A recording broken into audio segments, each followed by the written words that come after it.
meditation, the most secret of all secrets. It is the purest knowledge, and because it gives direct perception of the self by realization, it is the perfection of religion.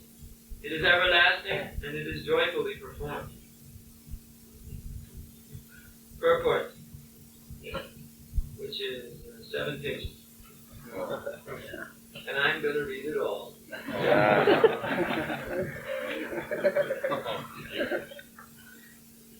This chapter of Bhagavad Gita is called the King of Education because it is the essence of all doctrines and philosophies explained before.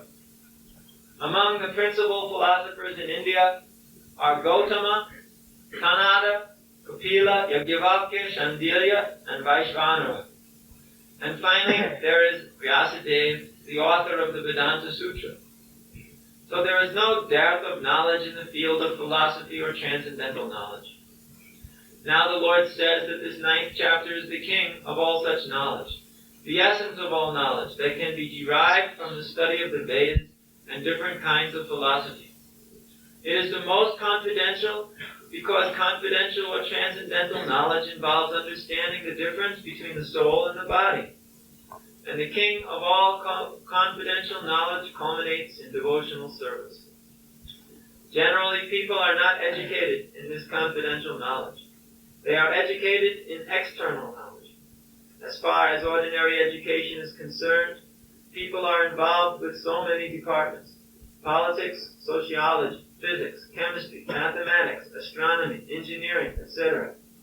There are so many departments of knowledge all over the world and many huge universities, but there is unfortunately no university or university institution where the science of the spirit soul is instructed.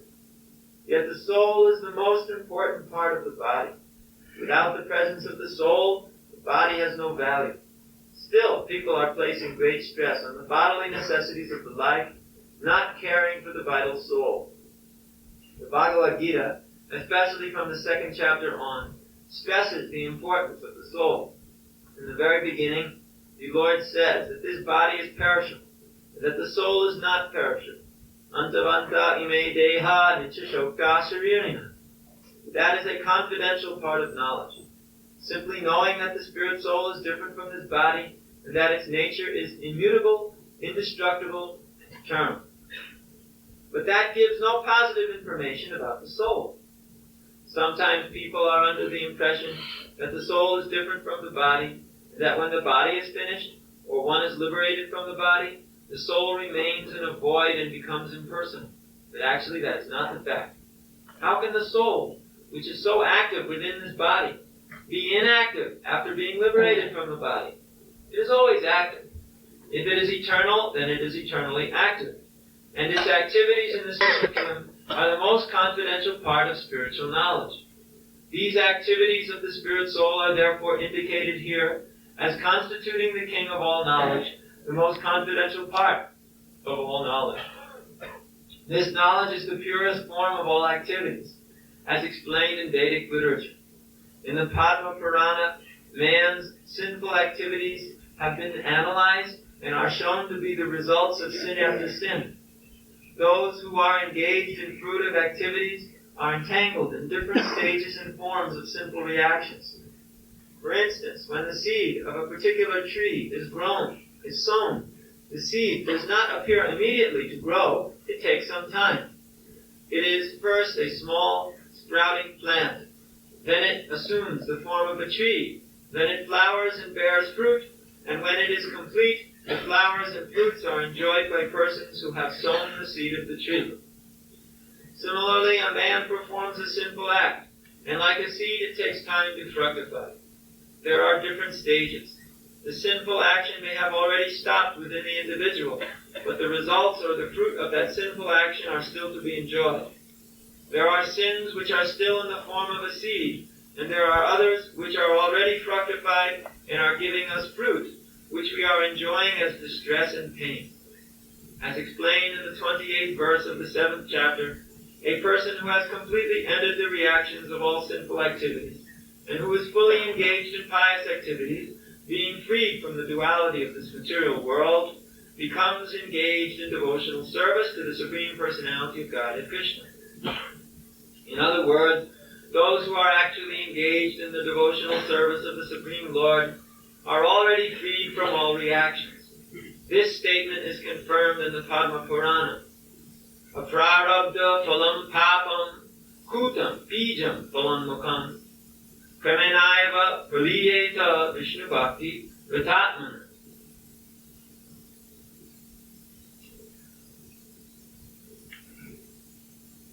For those who are engaged in the devotional service of the Supreme Personality of Godhead, all sinful reactions, whether fructified in the stock or in the form of the seed, gradually vanish.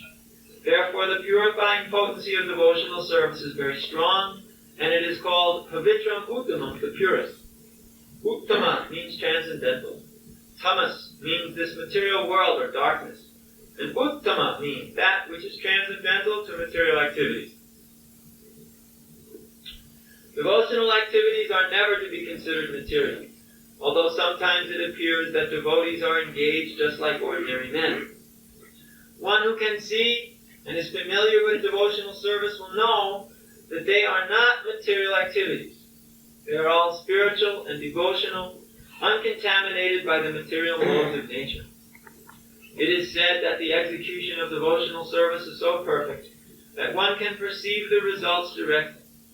This direct result is actually perceived, and we have practical experience that any person who is chanting the holy names of Krishna, Hare Krishna, Krishna Krishna, Hare Hare, Hare Rama, Rama Rama, Hare Hare, in course of chanting without offenses, feels some transcendental pleasure and very quickly becomes purified of all material contamination.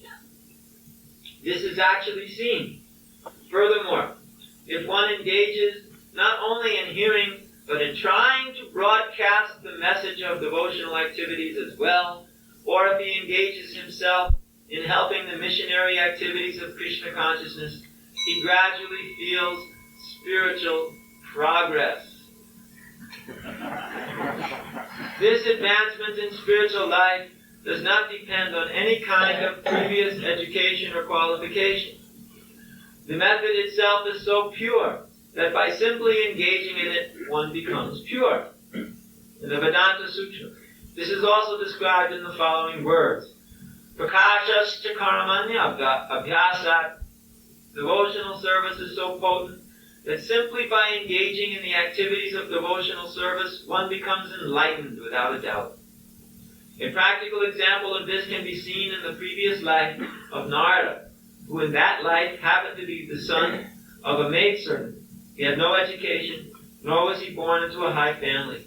But when his mother was engaged in serving great devotees, Narada also became engaged. And sometimes in the absence of his mother, he would serve the great devotees himself. Narada personally says, Uchishta lepan anamodito dvijai sukritsma bhunje tad hasta kilpisha evam pravitasya vishuddha chetasas siddharma evatma ruchi prajayate. In this verse from Srimad Bhagavatam, Narada describes his previous life to his disciple Vyasadeva. He says that while engaged as a boy servant for those purified devotees during the 4 months of their stay, he was intimately associating with them.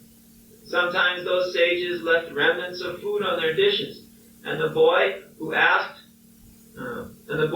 who would wash their dishes wanted to taste the remnants. So he asked the great devotees for their permission, and when they gave it, Narada ate those remnants and consequently became freed from all sinful reactions. As he went on eating, he gradually became as pure-hearted as the sages. The great devotees relished the taste of unceasing devotional service to the Lord by hearing and chanting, and Narada gradually developed the same taste. Narada says further, Tatranvaham Krishna Katha Pragayatam Anugrahena Ashrinavam Manohara Takshadaya Me Nupadam Vishunvata Priyashavasyanga Mama Bhavadruchi. By associating with the sages, Narada got the taste for hearing and chanting the glories of the Lord, and he developed a great desire for devotional service. Therefore, as described in the Vedanta Sutra, Prakashas Chakamanya Vyasat, if one is engaged simply in the act of devotional service, everything is revealed to him automatically, and he can understand. This is called pratyaksha, directly perceived. The word dharmyam means the path of religion. Narada was actually a son of a maidservant. He had no opportunity to go to school. He was simply assisting his mother, and fortunately his mother rendered some service to the devotees. The child Narada also got the opportunity, and simply by association achieved the highest goal of all religion. The highest goal of all religion is devotional service, as stated in Srimad Bhagavatam. Savai pumsam paro dharmo ito bhaktir hopsaje. Religious people generally do not know that the highest perfection of religion is the attainment of devotional service. As we have already discussed in regard to the last verse of chapter 8, Vedeshu Yagyeshu Tapakshuchaiva, generally Vedic knowledge is required for self-realization. But here, although Narada never went to the school of the spiritual master and was not educated in the Vedic principles, he acquired the highest results of Vedic study. This process is so potent that even without performing the religious principles regularly, one can be raised to the highest perfection. How is this possible? This is also confirmed in Vedic literature. Acharyavan Purusha Veda. One who is in association with great acharyas, even if he is not educated or has never studied the Vedas, can become familiar with all the knowledge necessary for realization. The process of devotional service is a very happy one, susukham. Why? Devotional service consists of Shravanam Kirtanam Vishnu. So one can simply hear the chanting of the glories of the Lord, or can attend philosophical lectures on transcendental knowledge given by authorized acharyas. Simply by sitting, one can learn. Then one can eat the remnants of the food offered to God, nice palatable dishes. In every state, devotional service is joyful. One can execute devotional service even in the most poverty-stricken condition. The Lord says, Patram Pushpam Phalam Toyam. He is ready to accept from the devotee any kind of offering, never mind what. Even a leaf, a flower, a bit of fruit, or a little water, which are all available in every part of the world, can be offered by any person, regardless of social position, and will be accepted if offered with love.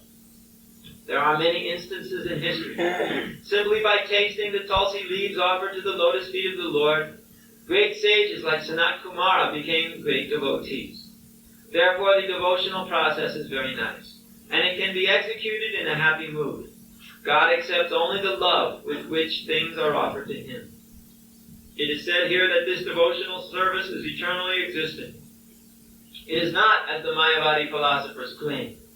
Although they sometimes take to so-called devotional service, their idea is that as long as they are not liberated, they will continue their devotional service, but at the end, when they become liberated, they will become one with God. Such temporary, time-serving devotional service is not accepted as pure devotional service. Actual devotional service continues even after liberation. When the devotee goes to the spiritual planet in the kingdom of God, he is also engaged there in serving the Supreme Lord. He does not try to become one with the Supreme Lord. As will be seen in Bhagavad Gita, actual devotional service begins after liberation. After one is liberated, when one is situated in the Brahman position, Brahmabhuta, one's devotional service begins. Samasarveshu bhuteshu madbhaktin labhate param. No one can understand the Supreme Personality of Godhead by executing Karma Yoga, Jnana Yoga, Ashtanga Yoga, or any other yoga independently. By these yogic methods, one may make a little progress toward Bhakti Yoga, but without coming to the stage of devotional service, one cannot understand what is the personality of Godhead. In the Srimad Bhagavatam, it is also confirmed that when one becomes purified by executing the process of devotional service, especially by hearing Srimad Bhagavatam or Bhagavad Gita from realized souls, then he can understand the science of Krishna or the science of God. Evam prasanna manaso bhagavad bhakti yogataha. When one's heart is cleared of all nonsense, then one can understand what God is. Thus the process of devotional service, of Krishna consciousness, is the king of all education and the king of all confidential knowledge. It is the purest form of religion, and it can be executed joyfully without difficulty. Therefore one should adopt it. Rajavijja Rajaguyam Pavitram Idam Uttamam Prachakshavagaman Dharmyam Susukam Kartamagayam. This knowledge is the king of education, the most secret of all secrets. It is the purest knowledge, and because it gives direct perception of the self by realization, it is the perfection of religion. It is everlasting, and it is joyfully performed. Srila Prabhupada has explained everything in this purport. Therefore, there is no real need to go further into the details. However, we find that in this verse, it also gives us an indication of how we might also glorify Srila Prabhupada. Because this knowledge which is spoken of here is the knowledge of Krishna consciousness. And since Srila Prabhupada has established Krishna consciousness in this world, we find that there is no real difference between the knowledge he is giving and the knowledge which Krishna is giving. There is no difference. So, when Krishna says this knowledge is Rajavidya, it will also similarly apply to the knowledge which Srila Prabhupada is giving. It is also Rajavidya. The king of education. Krishna will explain in a shortened form everything to Arjuna, because Arjuna is a very intelligent disciple. Arjuna is far more intelligent than any of us will ever hope to be in hundreds of thousands of millions and billions of births. In fact, we shall never become as intelligent as Arjuna, for he is the eternal associate of the Supreme Personality of Godhead. Therefore, Krishna brings or sends out of his causeless mercy his associates to kindly descend into the material world to distribute transcendental knowledge. Prabhupada once said as follows. Said, I was peacefully situated in the spiritual world. Krishna asked me, just go down to the material world and preach. Prabhupada said, oh no. Krishna said, just go down and write your book. And don't worry. I'll take care of everything.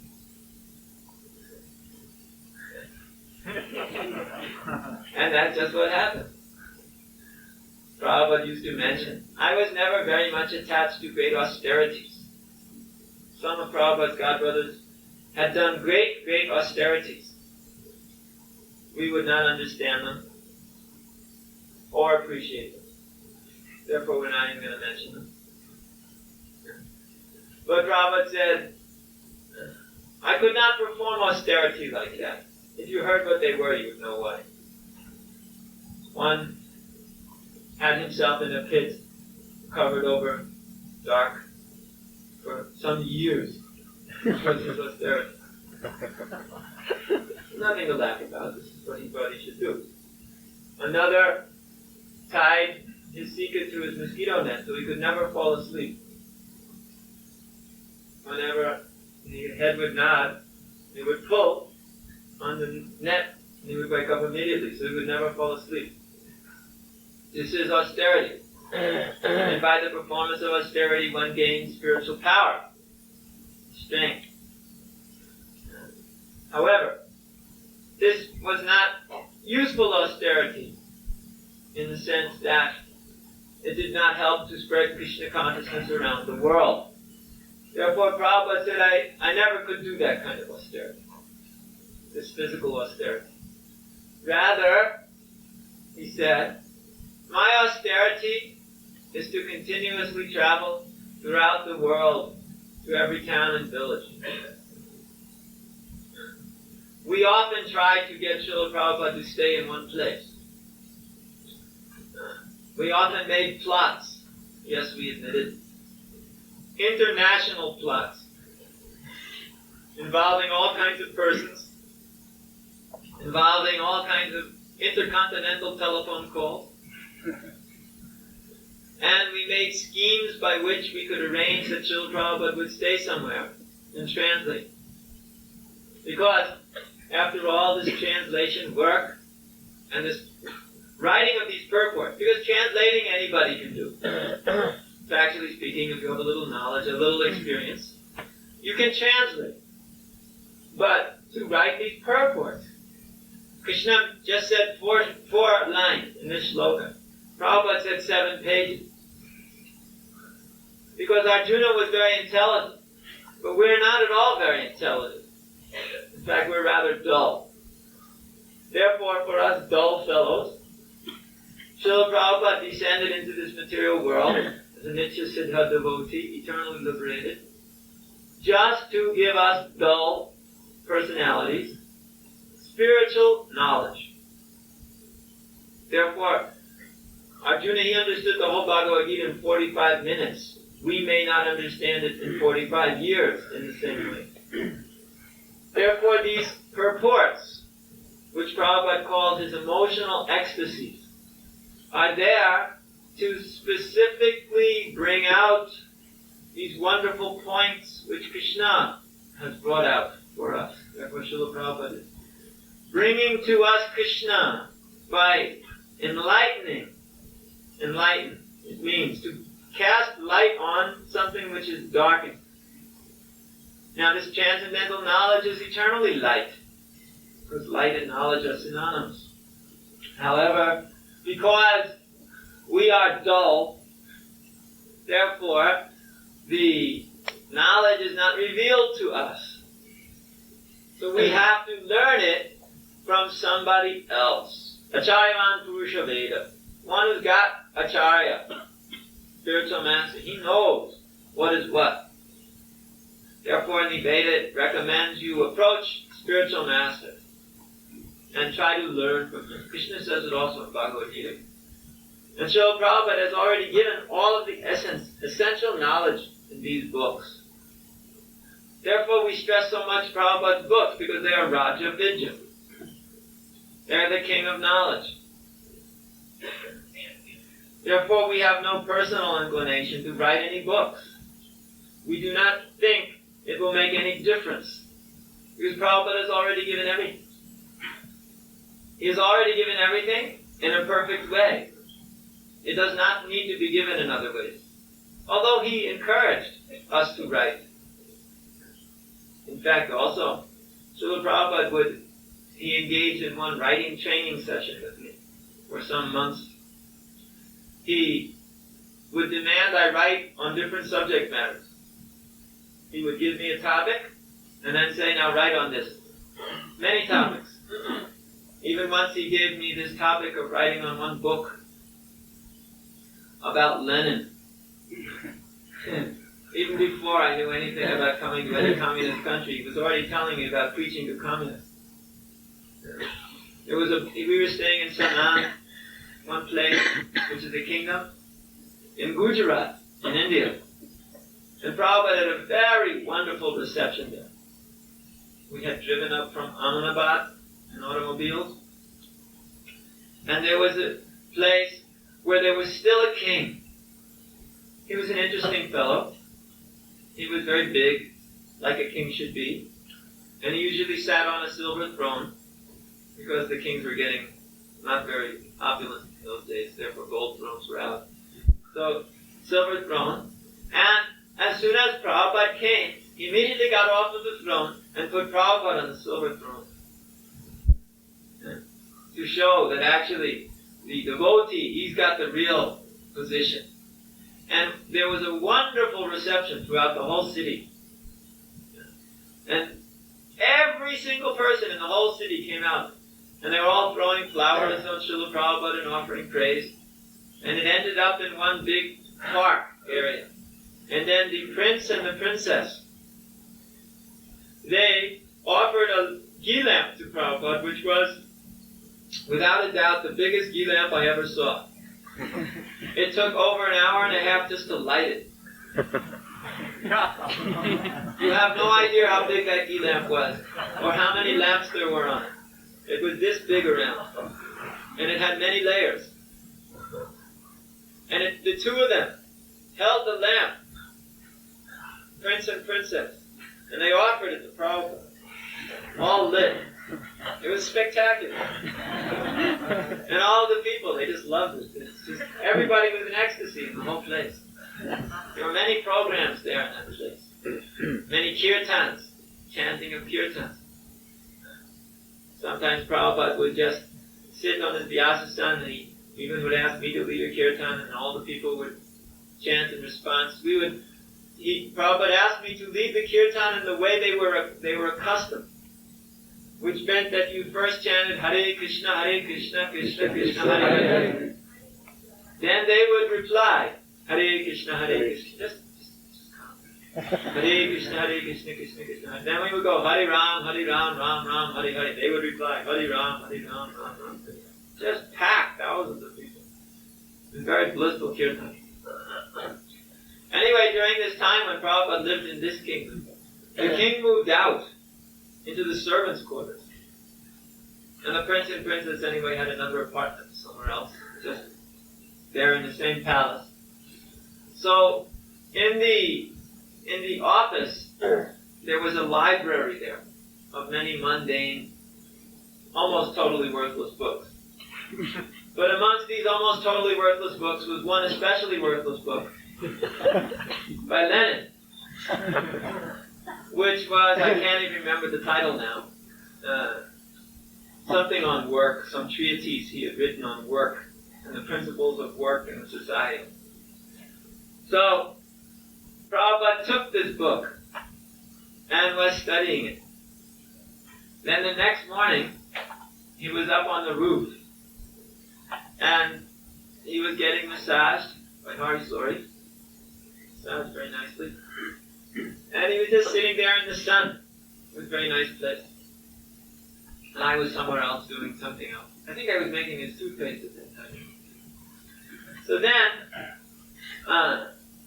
what happened, he called me over and he said, downstairs there's this book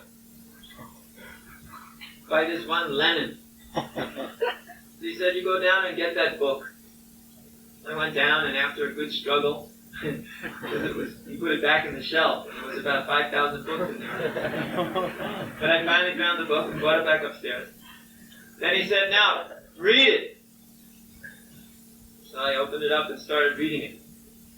Then each time this Lenin made a point, Prabhupada would immediately smash it to pieces. Then he asked me to make some argument defending Lenin, which I could do because of having been an expert in this affair in college. So I was offering all of the different Marxist arguments, and Prabhupada was smashing them all to pieces. And then, afterwards he said, now you write one book and call it Dialectical Spiritualism, where you take the dialectical method of Hegel, German, you ought to know him, and you use it to show how this philosophy is all wrong, and how Krishna consciousness, God consciousness, spiritual communism is the real answer. Since there's no question of communism, since everybody is very much eager in their own material interests, nobody will work without any interest for the sake of others or for the sake of some nebulous state, as we see nowadays in Russia, where the black economy is bigger than the white economy, where everybody steals everything from the state. Wherever you work, the way you make your money is you steal as much as you can from the company. And since it only belongs to the state, it doesn't belong to anybody, nobody cares. And then you go and sell these things on the side and make money. They curse you in Russia by saying, may you live on your salary. So, we find that Prabhupada, he made all of these requests like this for communistic philosophy, which he said is sweeping the world in different ways. That is why you see the communists hate us so much. Because their philosophy is so much against Krishna consciousness, against God consciousness. In any case, Prabhupada requested at that time that we produce one book on this. So we were also writing, and he would listen every day, because we were doing it on dictaphone. He would listen every day to whatever was written. And after that was finished, then there were other articles he wanted written. I understood this was for the purification, to use the intelligence for purification. I never considered that these things were very important. Therefore, we made no attempts for getting these things published. But for purification, one should write, because it's purified.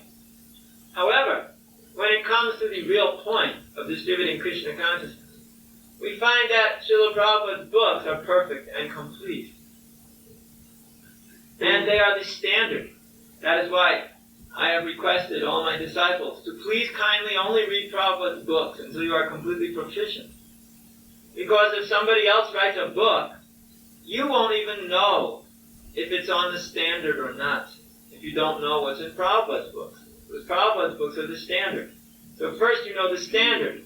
Then you may read anything else if it's bona fide.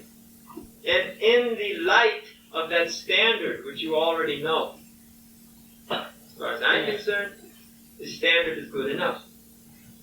Because everything is there. Because it is Raja Vijja and Raja Guhyam. One person once criticized Srila Prabhupada's books. One of the major criticisms of the fools and rascals who never read Prabhupada's books is that they are for the masses. They are just meant for the mass of people. They are not meant for the intelligent person. Because they are not sophisticated enough. They do not come to the highest platform. So that same person was asked in a separate conversation, what is the highest platform of knowledge in Krishna consciousness? What are the supreme topics in Krishna consciousness? He replied, the conversation between Ramananda Roy and Lord Chaitanya. But that's described in minimum 2 places in Prabhupada's books. In Chaitanya Charitamrita, many chapters are describing this conversation. In teachings of Lord Chaitanya, 1/3 of the whole book is about this conversation.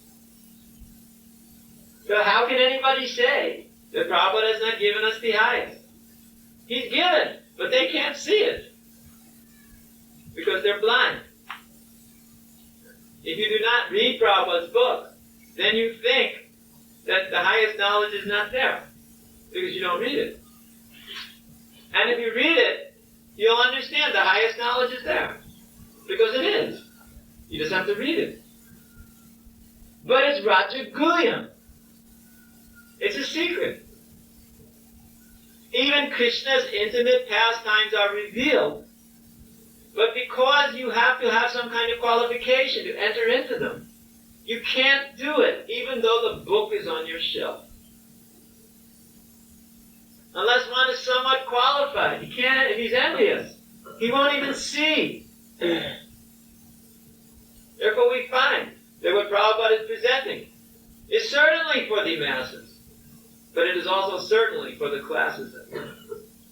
It's for the common man and for the highest class of man. There's no difference. But the common man will understand certain aspects of the literature. And he who is on the topmost level will go deeper. Prabhupada's books are amazingly written. For that person who is not very intelligent, he will get very good understanding as he gets past the problem of vocabulary. Because just on the surface he can learn so much. But the more deep you go, the more you find. The deeper you go, the more knowledge becomes manifested. In fact, there's no limit to how deep you can read. And if one wants the highest transcendental pastimes of Krishna revealed, they're also there already in the Chaitanya Charitamrita. Srila Bhakti Siddhanta Saraswati Prabhupada, who certainly nobody can proclaim was anything but the topmost transcendentalist, in the last stage of his life, just the last days of his life, before he went back to the spiritual abode of Krishna, he was simply reading the pages of Chaitanya Charitamrita and turning them one after another. And when he got to the end of the book, he went back to the beginning and started all over again. In this way, he spent his last days. He did nothing else. He sat in one place and just read Chaitanya Charitamrita over and over and over and over. And Prabhupada, long ago, gave us the whole Chaitanya Charitamrita in English. Now we find that for the topmost transcendentalists, this book is the way to spend the last days of one's existence in the material world. And Prabhupada gave that book to us. So therefore, what more confidential knowledge do you need? It's already all there. Everything is there. When Srila Prabhupada was laying in Vrindavan the last year, I once requested him to kindly please not depart, because he had to finish his great work of writing all these books. Prabhupada told me, my work is finished. What I have given you is complete, in other words. And it is there. In fact, Srila Prabhupada had even said in 1970, that I have given you the first 3 volumes of Srimad Bhagavatam. I have given you Krishna book, Nectar of Devotion, Teachings of Lord Chaitanya. Everything is there in these volumes. You simply read these books, you will have all the knowledge you need to become Krishna conscious. And it is a fact. Because he is giving continuously everything that is required in each and every different subject matter. If you know Prabhupada's books, you can talk to any scholar, anywhere, at any time, in any place, under any circumstances. And you will be considered to be a very learned personality. He who is learned in Prabhupada's books is a learned personality. You may study all of the material books in all of the various universities of the world, but Prabhupada's books are the basis of all knowledge. Someone may say that's fanatical. Well, we don't care. Yes, it's fanatical. All right. But for a good reason. Because we find all knowledge that is required is there. We're not talking about technical knowledge, electrical knowledge, engineering knowledge, physics knowledge, medical knowledge, these things. Although they are touched upon in little ways here and there. We're talking about the actual knowledge required for the living entity. That knowledge that he is a pure spirit soul engaged in Krishna's service, and the way to go from the lowest platform of material ignorance to the highest platform of transcendental engagement in Krishna's loving service. That which is given in Prabhupada's books is the purest knowledge, pavitram, the purest. It is not contaminated by any motivations. It is simply pure devotional writing.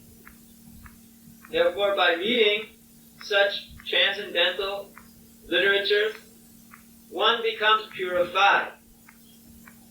In South Africa, when Prabhupada received the first volume of the 5th canto, which had been held because of the Chaitanya Charitamrita marathon, had been held back from production to the end. Chaitanya Charitamrita marathon is when we all worked together to finish all of Prabhupada's Chaitanya Charitamrita in 2 months.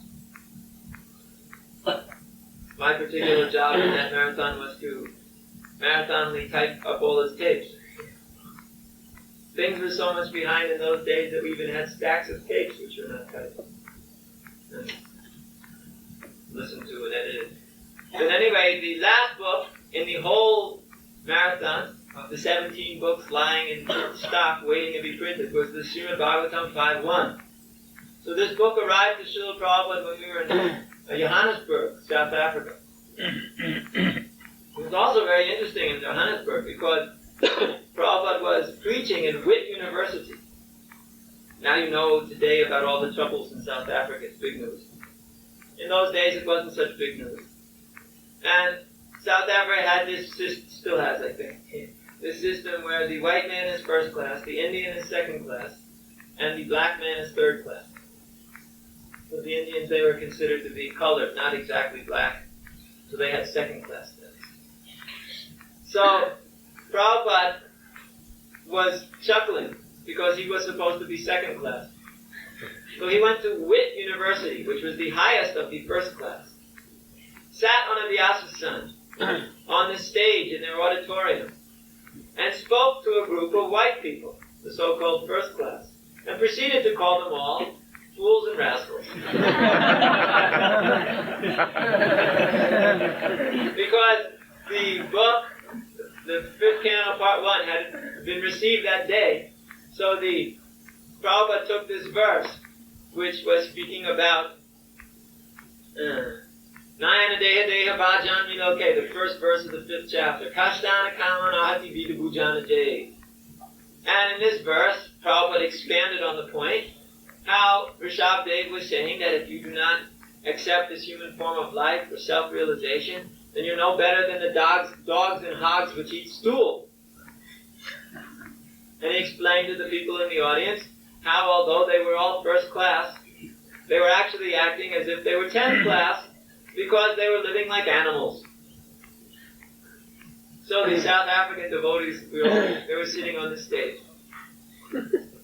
And I was very blissfully listening to all of this, glancing into the audience periodically. The South African devotees were sometimes biting their fingernails, wondering what was going to happen next.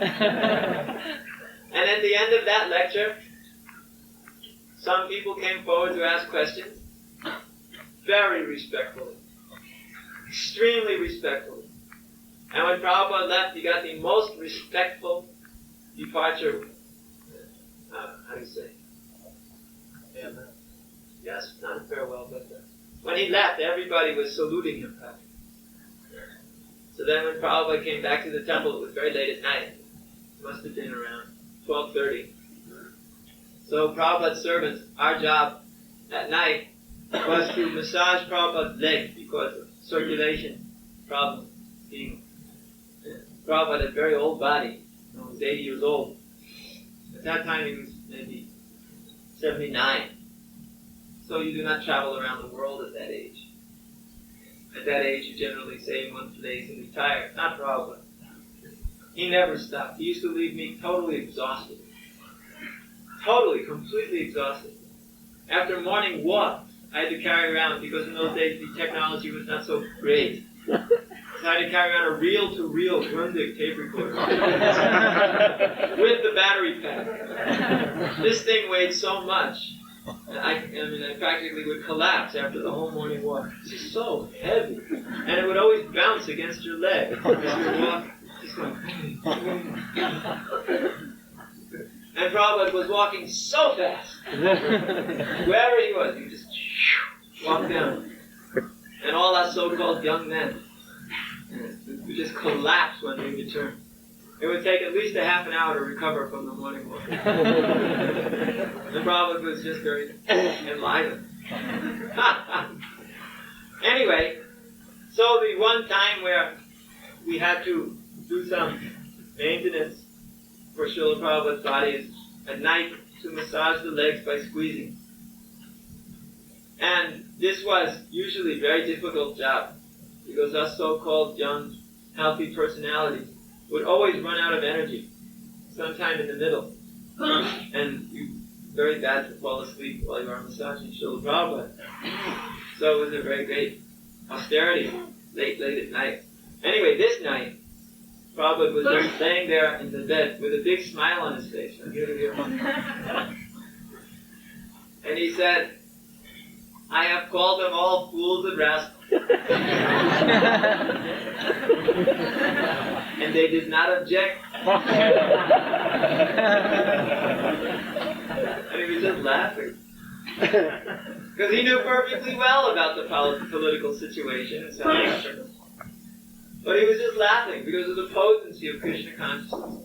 It just immediately transcended all these boundaries of black and colored and white and better and worse. And from the material platform to make these kind of designations is easy, because there are different obvious designations.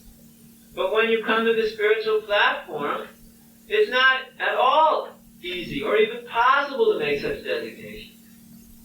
After all, what does the color of the skin have to do with the spiritual life? There's nothing to do with it.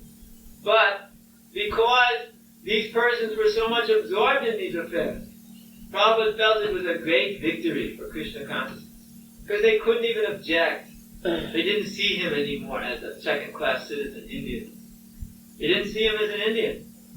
They saw this person was the master of Krishna consciousness. And they wanted to know from him about it. The people are always amazed how all these so-called first-class white men are following this so-called second-class Indian. In fact, Prabhupada laughed about this once in a morning walk in Bombay. We were walking in Bombay. And I remember it was off to the right side in Juhu Beach. Generally, we never went to the right side. We always went to the left side. When you go down to the beach, you go to the left side. It's big, long walking. There Prabhupada would meet so many persons while walking. This time we went to the right side. I don't know why. And Prabhupada walked up one sand dune there. And was, at that time, I remember, he said, in my youth, he said, if I remember, he said it was around 1923 or 1921, or maybe he was 21 or 23, something, those numbers. He said, one astrologer did my chart and said that when I am 70 years old, I will cross the ocean and open over 100 centers of Krishna consciousness around the world and become the wealthiest man in India. And Prabhupada said at that time, even the beerless, they do not have all these Westerners working for them. They do not have all these centers all around the world. Said they were also under the control in various ways, all these big industrials, the British Empire, they were under the control. But I have taken the Britishers and brought them to India under my control. Therefore, the wealthiest man in India. That was we very much appreciated that statement. The wealth is in how people are followed. How they are followed. That is the wealth. And everyone should follow Srila Prabhupada. Sometimes the materialists, they may hear this. They may think, but this is something to do with power. No, not at all. When Srila Prabhupada thought of somebody following him, he did not think they are following me. They thought they were following Krishna. Completely detached from all material position.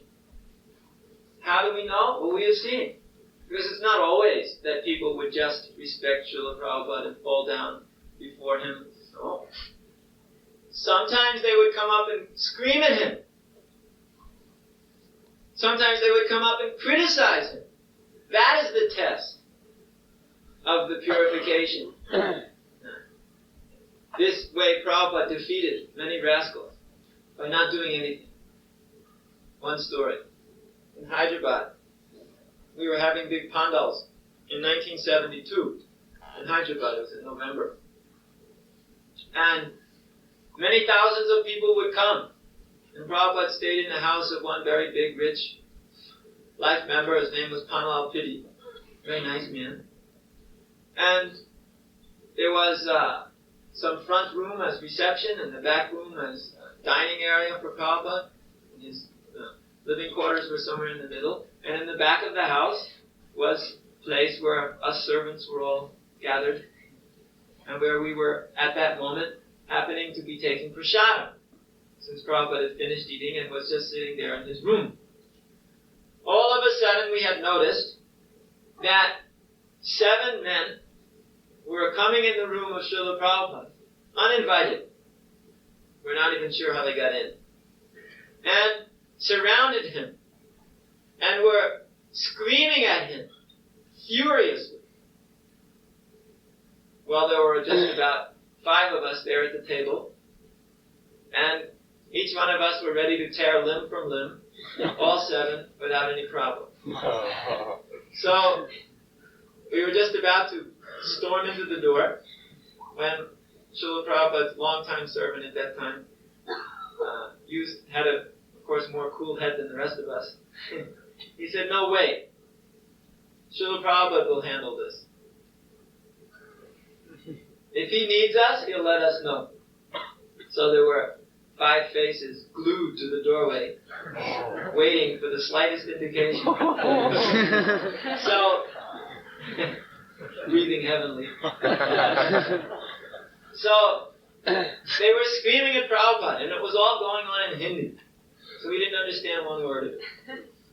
But we found out later from Prabhupada himself what they were screaming at him about. What they were screaming was, "How could you give Brahmin bread to these malechas and yavanas from the Western world who don't know anything about anything? You're ruining Hinduism." As if Hinduism could be ruined. As if Hinduism existed in some form that could be ruined. Nobody knows what Hindu means anyway. So, factually speaking, they were screaming at Prabhupada like this. And he was just looking at the floor in a very humble way. He didn't say anything. And their screaming was going on. This whole thing took maybe 10 minutes. And then they were screaming less loud. And less loud. And then they were just talking. Then they were getting more quiet. And more quiet. And they all just hung their heads down. Then they all just walked out.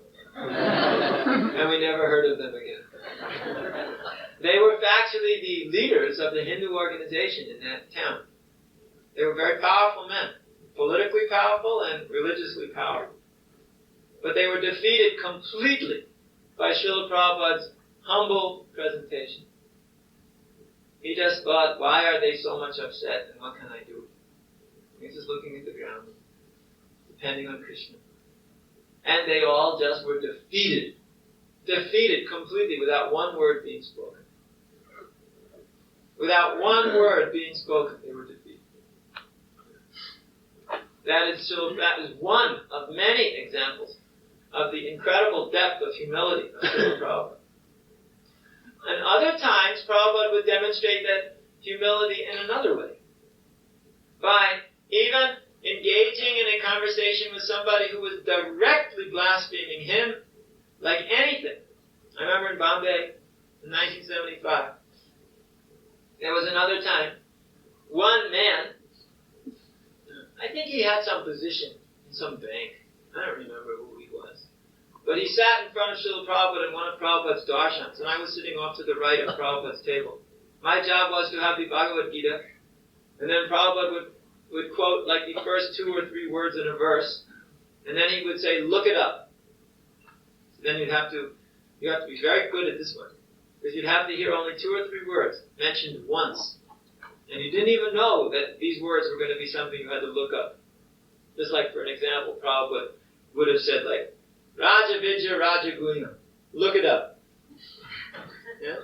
So that means you had to already know the verse enough to remember it, and you had to quick get to the index, find where it was, zoom to that page, and then read the Sanskrit and the English. And this all had to take place within 1 minute. In this way, we were getting trained up. And it's not like he always spoke a verse that we knew. You had to quick catch what he said, and then zoom, quick, look it up. And if you didn't look it up, he would go, "What, you have not found it yet?" And it was the worst disgrace to have to admit in front of all these people. No, you couldn't find it. So I had to be really quick with this one. Anyway, that was the job. So I was sitting there with the Bhagavad Gita. So this man started criticizing Prabhupada, left and right and right and left, and I mean heavy. So then I said, listen, you can't talk like that. So before I could get the "you can't" out of my mouth, Prabhupada said, stop! I'll take care of this. Then he went on talking with this man. This man was getting more and more and more. I said, you! Prabhupada said, stop! You can't talk like that. He didn't say it. So he told me, stop. I'll take care of that. Then again it happened. And again I went, arr! And Prabhupada said, no!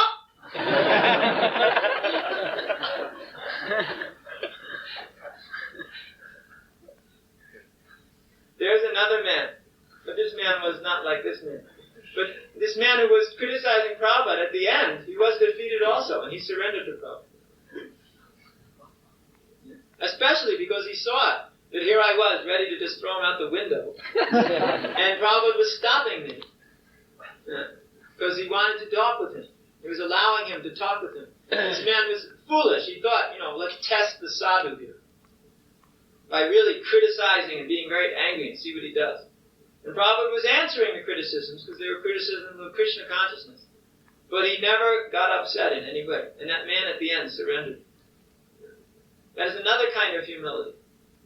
It's one thing to not say anything. There's time for that too. It's another thing to defend Krishna consciousness. But not do it in such a way that somebody may become very disturbed.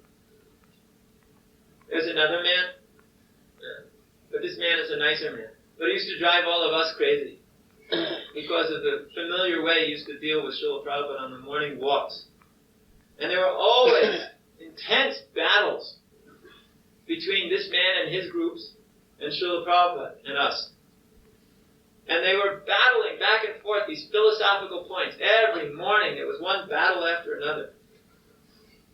But still, Srila Prabhupada would allow this person to come. Would every morning welcome his battling. And then this man became very much attached to Prabhupada. For those who know, it was Dr. Patel and Bandi.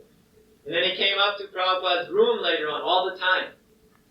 But the servants, I was not there.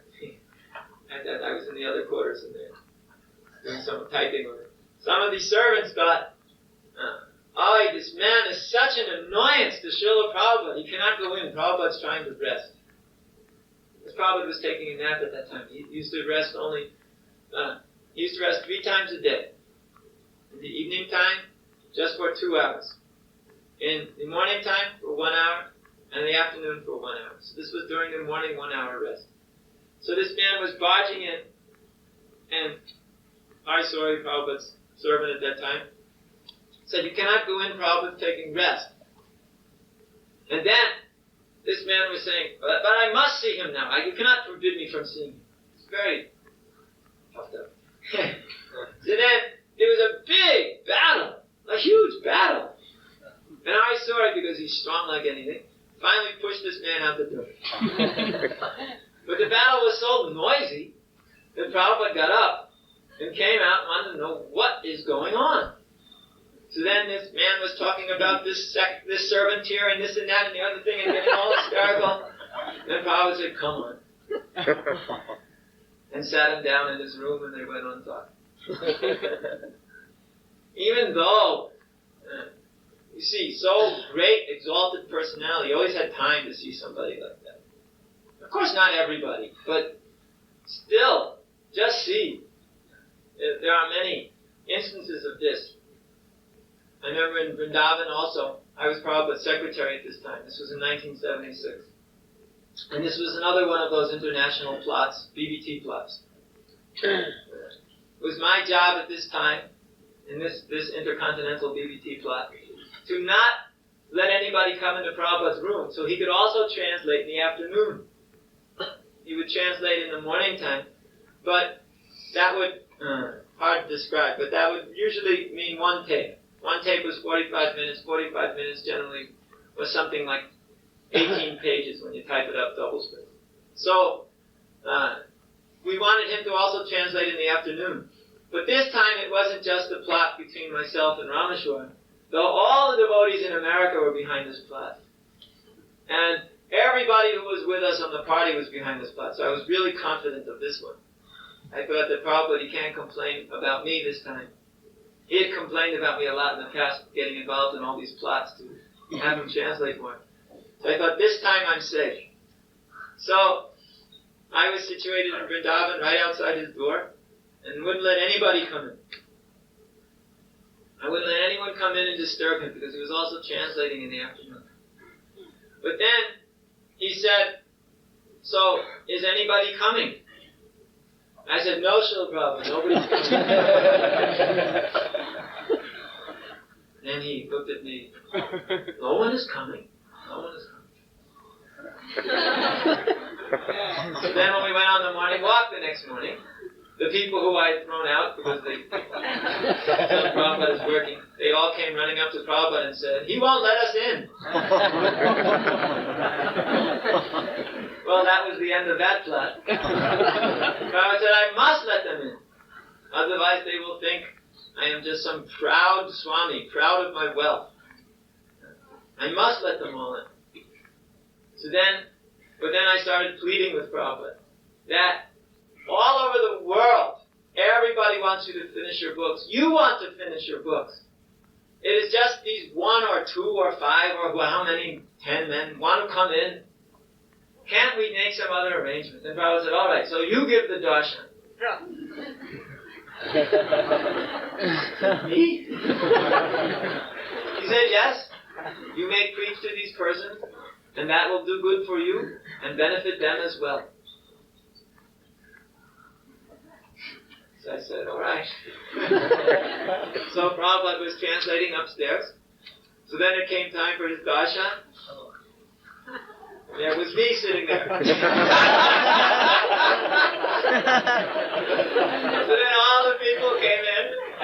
So they were waiting for Prabhupada to come. I said, well, I'm going to speak today because Prabhupada is busy translating. And everybody went, So then I started talking about something. Actually, one by one, they all got up and left. And there was no one after at least 15 minutes. I mean, compared, this is ridiculous. You come to see Srila Prabhupada and there's me sitting this. This is absurd. So they all left. Anyway, I knew this was going to cause a problem. Then Prabhupada asked me, well then, how did your preaching go? I said, well, Srila Prabhupada, they lasted 15 minutes and then they all left. He said, see, that's why I have to do it. It was just a big lesson that yes, there are things I have to do which only I can do and you cannot do. So therefore we gave up this afternoon translating, much to the displeasure of everyone. And then again he did the afternoon darshans. So we find that even to the point of teaching by saying, okay, you go and preach and see what happens. Prabhupada was very humble. He was even accepting our plot. But then, when I said, but how will it go quicker, Srila Prabhupada? Everybody's calling me up all the time. They call me every time from America. They're saying, it must go faster. Prabhupada, of course, was criticizing. He said, to that person who was calling me, you think you're such a big man that you must make intercontinental telephone calls all the time? He didn't appreciate this at all. So, Prabhupada said, you are just typing. He went like this with his fingers. He said, my work is very difficult because I must choose each and every word very carefully. When Prabhupada was translating, I still remember the tape, hearing the tape. It was very difficult because he was using this microphone and clicking it on and off. And he would click it just exactly at the moment he started speaking and unclick it at exactly the moment he stopped speaking. So sometimes the word wasn't there. The first word or last word wasn't there. And one had to become expert at knowing what he was saying, even if only one half of a syllable was there. It was really something. And after a while, you got pretty expert at that. It even got to the point where I would understand when he would just go up what he said before. But then continuing, it was very difficult. And Srila Prabhupada, you would hear in one sentence, sometimes 5 or 10 clicks. He would speak 2 words, stop. 2 words, stop. 2 words, stop. 3 words, stop. 1 word, stop. It was not just some free form flowing like this. He was carefully considering each and every word. I make an imitation. Click. This knowledge, click. Click. Is the king, click, of education, click. Just like this he would do it. Throughout the whole, all of the translating. Just very carefully choosing this word, this word, this word. Sometimes, rascal that I was, I used to just sit outside of his door and listen. I remember this in Radha Damodar Temple in 1972. I would very much relish to be up at 12:30, listening to Prabhupada start to write, listening to the door, because the door was very thin. Just listening to Prabhupada writing. And I remember many occasions where in the middle of a sentence, Prabhupada would just sit there. And he wouldn't do anything. And then all of a sudden, he would finish the sentence. I asked Prabhupada, he's thinking of the right word. Thinking of the right word.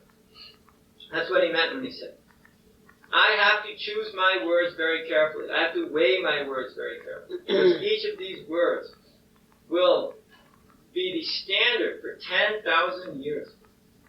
As Lord Chaitanya said, for 10,000 years, this Krishna consciousness movement will be prominent. So therefore, there needs to be a standard. It is not that these books of Prabhupada's are delegated back to the reference libraries, which are generally in the basements of big libraries, like the Roman law books were. They are the prominent standard books. Therefore, amongst the BBT trustees, we voted that Prabhupada's book shall be the dominating literatures of this Krishna consciousness movement in perpetuity, which means for all time. That is, this is his movement. Of course, he said it was our movement. This is your movement. Take care of it very carefully. But we also feel that it is his movement, and that this movement is based on his books. Therefore, we are stressing so much. And he was stressing so much. Prabhupada wanted just his table to be piled up with books in all different languages of the world. That's what he really wanted.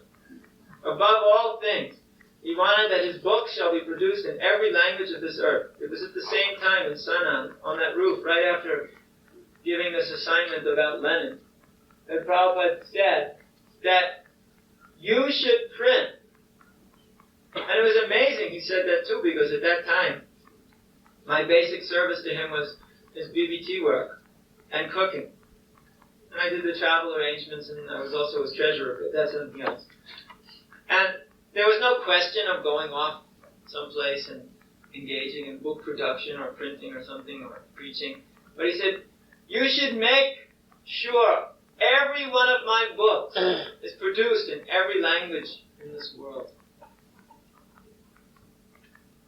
And at that time, it didn't really click the enormity of that mission that was given. Almost similarly to when Prabhupada was given the mission to go and preach Krishna consciousness in the English language. Although we had no idea of doing this at that time. Sometimes the spiritual master will give you a mission, and one may not understand immediately how that mission is going to be accomplished or what relevance it has to you in your life. One may think of himself as a little nobody, and why he should be given such a big, huge mission like this. But Prabhupada, spiritual master, will give that mission, and one may not understand it now, but it will grow on one as time goes on. I remember also in 76, in October, in Vrindavan, Prabhupada gave me this mission. He said, I have some bank accounts and you take all of the money in all of these bank accounts, and you clean out the bank accounts, and you print so many books, millions of books, and you fill up all the temples, so there's no place for the devotees to sleep. And you tell them, if you want to sleep, you must distribute all these books here, in this space, and then you can sleep in that space. And then he said, but while they are out distributing those books, you print new ones and fill up the temples again. He was completely serious. This was not a joke. He was totally 100% serious that all of his books should just be filling up all the temples. He wanted the temples filled with books. The whole purpose of the temple was to support the book distribution mission. This is the way he wanted it. He said, I'm getting solace only from this mission. The more I hear these results of this book distribution mission, this is giving me life. Because this is the real preaching.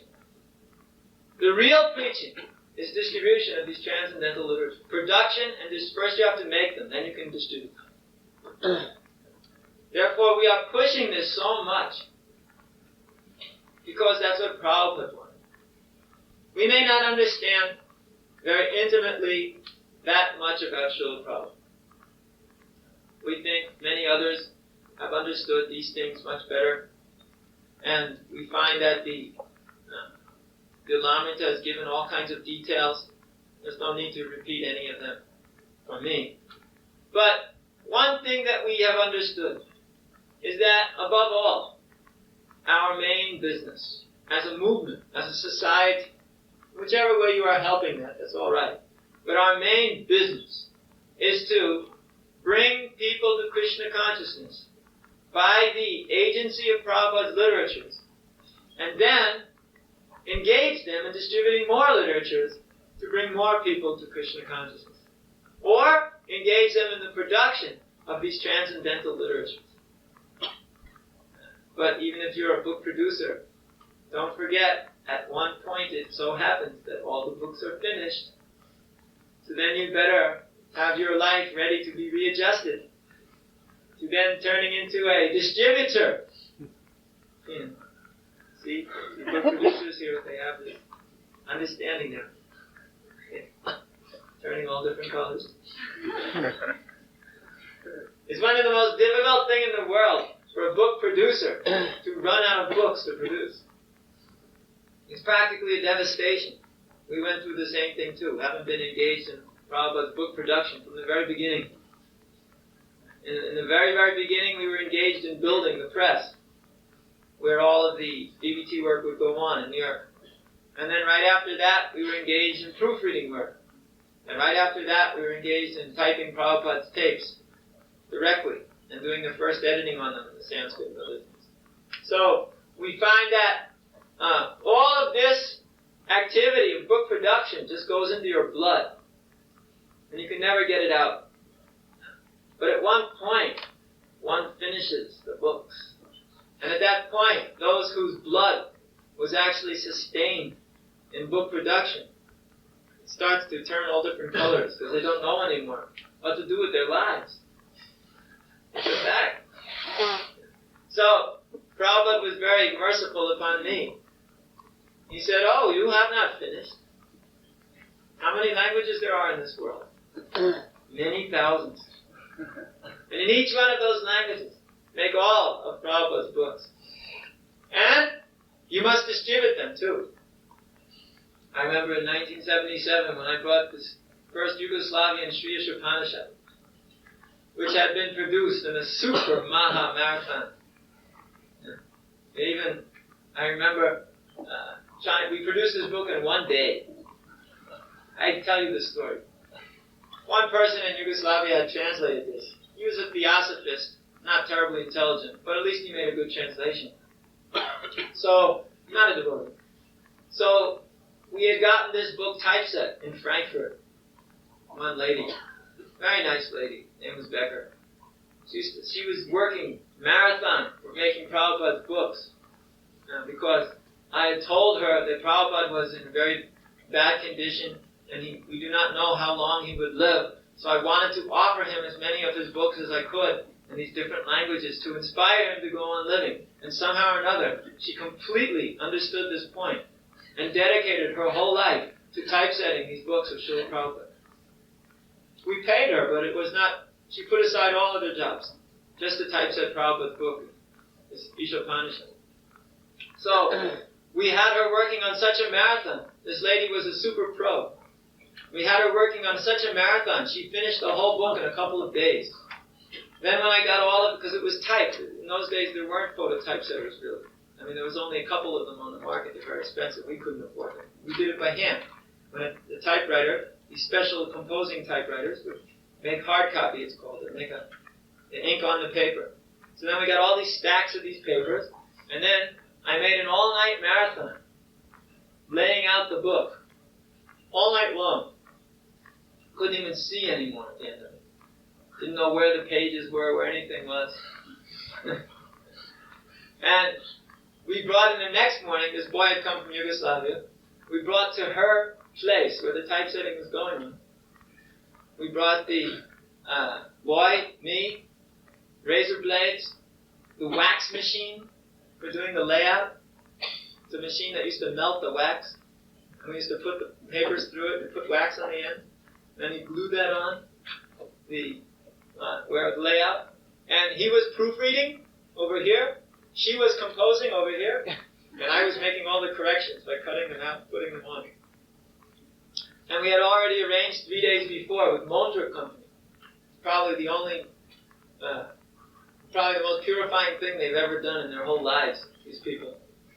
I told them, I also said Srila Prabhupada is departing from the planet, which meant something big to them since we were big customers. And I said I wanted to produce this book for him, but they had only 1 day to do it. Not even 24 hours. They had actually 18 hours.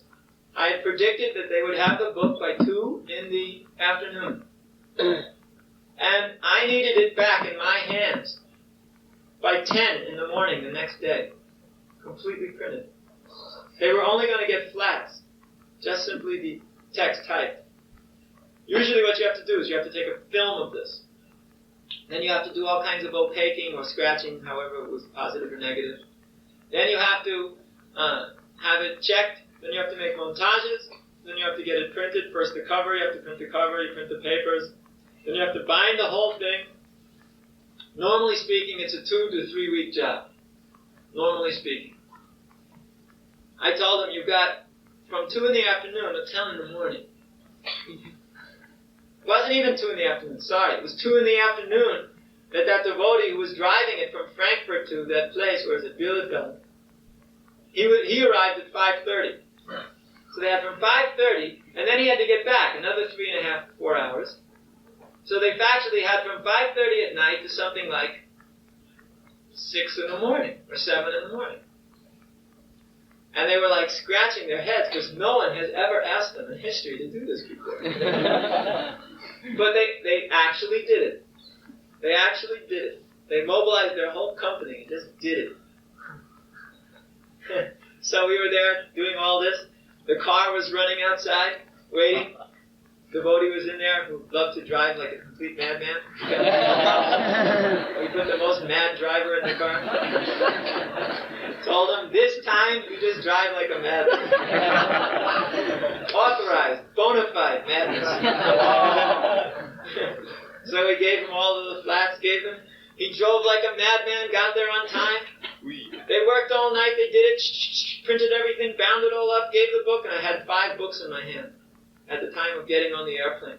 At the same time this was going on, there was another marathon going on in another printer, Ebner, down south in Ulm.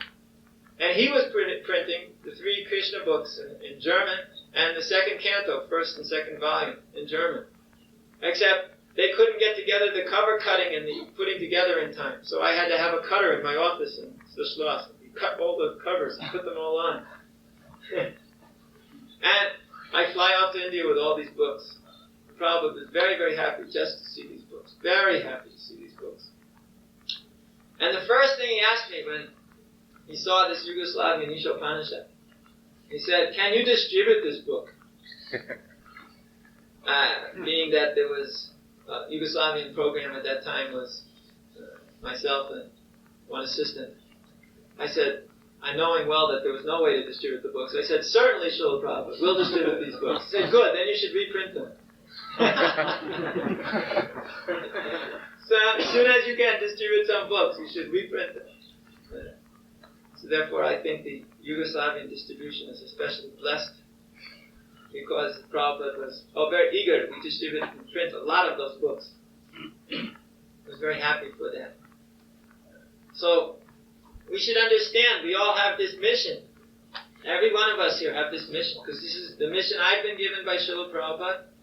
And if you call yourself a follower, then we have to follow that mission, all of us, that Srila Prabhupada has given. Therefore, you should just go on distributing books more and more. Because, don't forget, every book you distribute means 1/3 of a book in Eastern European language or Russian language is printed. Because we make that special surcharge on each book. That's why they're a little expensive. Just so that you can pay for the printing in these other languages. So this year we've been a little bit slow in the book distribution mission. Everybody should try and distribute books. Wherever you are, even your non-Hatha centers, where normally you may not be very much interested in distributing books, or some preaching center somewhere, you should still distribute as many books as you can. At least once or twice a week, go out and everybody just try and distribute as many books as possible. This is the real preaching. It'll make your preaching center successful. If your preaching center is without book distribution, then it'll also be without devotees. It'll also be without success. I remember Srila Prabhupada wrote one letter to the then Suchandra, who is now Bhaktibhushan Swami. And also, separately, he wrote another letter to me, because we were both preaching in Poland at that time. And Prabhupada was asking about the preaching results there. So I explained to him, well, we were trying, and, well, it was a little difficult. But we were distributing his books quite a lot. Because many people there were very much interested in Prabhupada's books. So then Prabhupada wrote back and said, "Now I know it will be very, very successful. Because you are distributing my books." Even though we had done many other programs, all kinds of preaching, chanting, prasadam, etc. But Prabhupada said, "Now I am confident." He knew, now I know it will be successful. Because you are distributing my books. Very clear all the time, Prabhupada's insistence that we somehow always do something for distributing his books. Therefore, we have instigated in most of our temples in the zone 1 day a week minimum, where every single person in the temple goes out and distributes books. Even if he is doing other paraphernalia or other things, stop that 1 day. And everybody goes out and sells books. And nobody's left in the temple. And if you have deities, you just have one person take care of the deities, who does all the cooking, all the everything, and everybody goes out and distributes books. Actually, Prabhupada wanted this for every day, not just 1 day.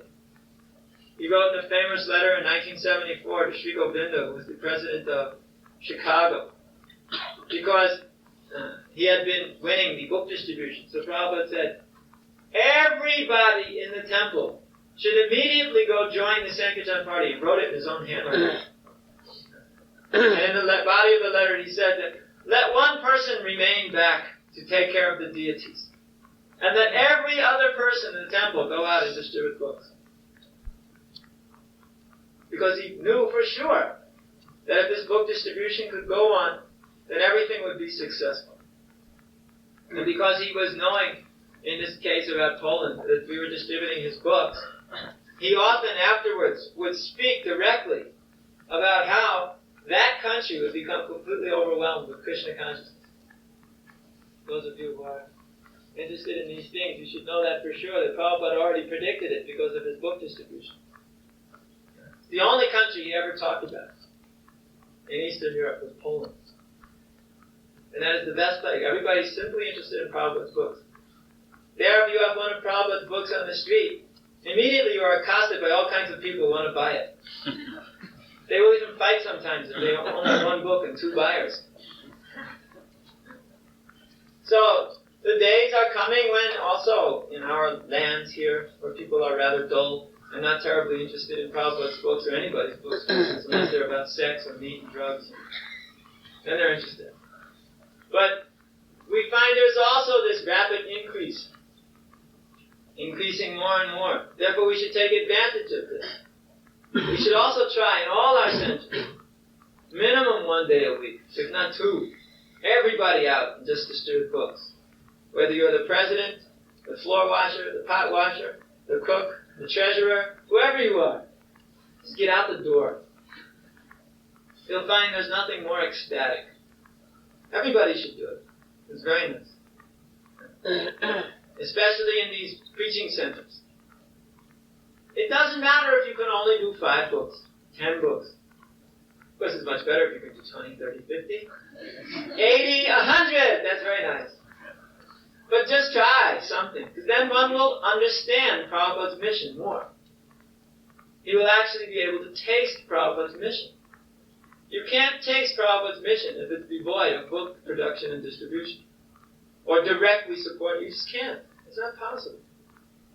Those who give up this book production distribution mission, they fall away in Krishna consciousness.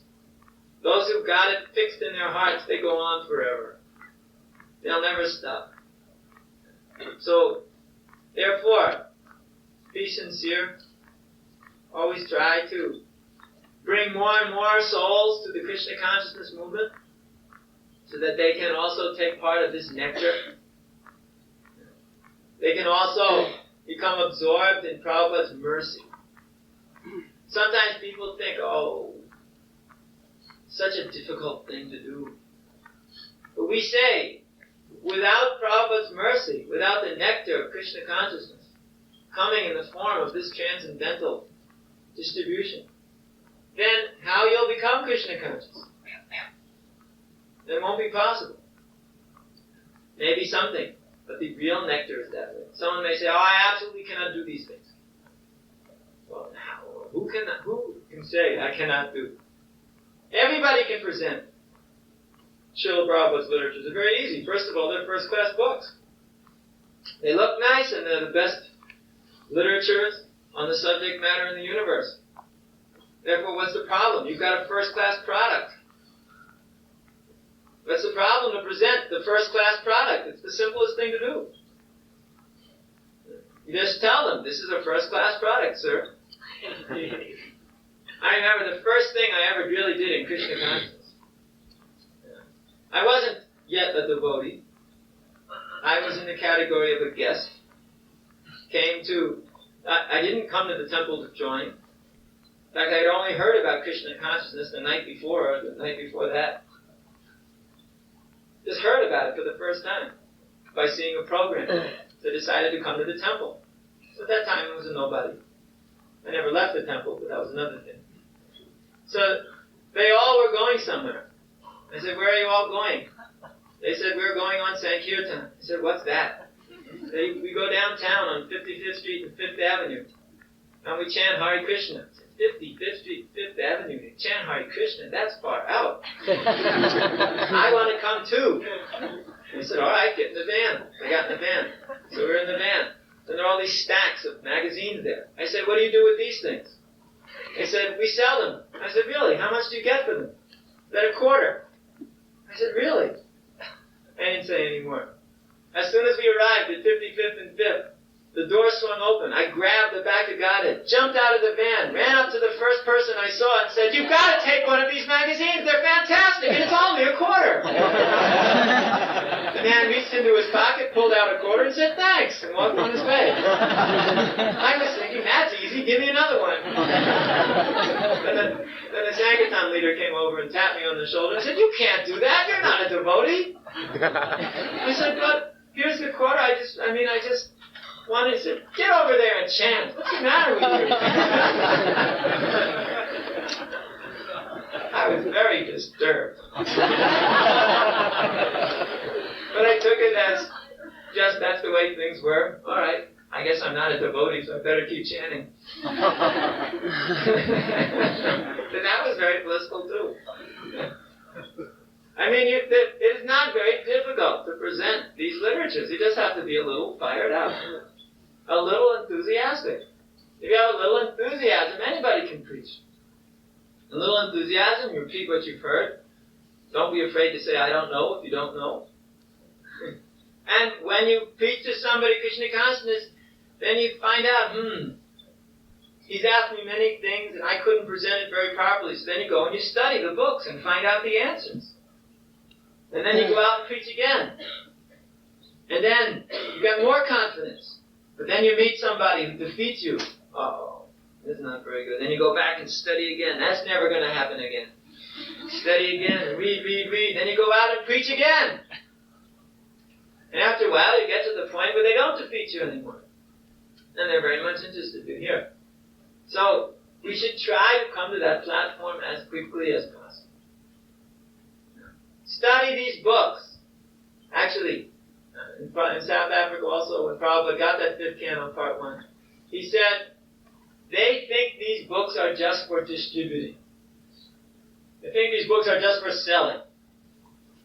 They don't know that I have written these books for you. They are meant for the devotees to read. And I said, but Prabhupada, sometimes in the temple authorities don't give you any time to read. Prabhupada said, you can tell them that I have authorized you to read 24 hours a day. Me. To read 24 hours a day. I got a little frightened because I thought that's what he wanted me to do, read 24 hours a day. It would be a little difficult. But he was so much desirous that his disciples would read these books. Read them. And after studying them, knowing full well their potency and power, engage very nicely in giving them to the conditioned souls as much as possible. So anyway, to properly glorify Prabhupada is impossible without properly describing his transcendental mission. And to describe his transcendental mission means you describe his book production and distribution mission. So, even if somebody out there is thinking, what does this have to do with me? You just listen. And someday you'll understand what it has to do with you. In the beginning, it may be a little difficult to understand how these transcendental literatures relate to one's becoming Krishna conscious. But after a while, one will see all the strength comes from these literatures.